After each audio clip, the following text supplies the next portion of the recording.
Hello বন্ধুরা, আমাদের পাম বাগানের পাশে ডাবের গাছ দেখেন কি পরিমাণ ডাব ধরে আছে প্রত্যেকটা গাছে। এই সাইডেও আছে অনেকগুলা, শুধু গাছ আর গাছ। এটা আমাদের পাম বাগান। আর এই পাম বাগানের সীমানাতে গাছ লাগানো ছিল, গাছগুলো অনেক বড় হয়েছে এবং ডাব ধরেছে দেখেন। এত পরিমাণ ডাব কি আর বলবো, বাংলাদেশে এই পরিমাণ ডাব ধরে না। প্রত্যেকটা গাছে দেখেন ডাব আর ডাব, অনেক পরিমাণ ডাব। ডাবের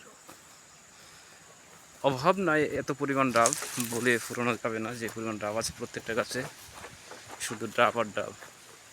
এই দেখেন, বাংলাদেশে আমার জানা মতে এরকমভাবে ডাব ধরে না, এতগুলো ডাব, মানে পর্যাপ্ত পরিমাণ ডাব ধরে আছে গাছে। আর এটা হচ্ছে আমাদের পাম বাগান, এই পুরোটাই আমাদের পাম বাগান। আজকে এই বাগানে আমরা পাম ফল কাটলাম, প্রচুর ডাব, ডাবে শেষ নাই। আর এই যে এটা রাস্তা, এই পাম বাগানে যাওয়ার এটা রাস্তা। তো সবাই ভালো থাকবেন।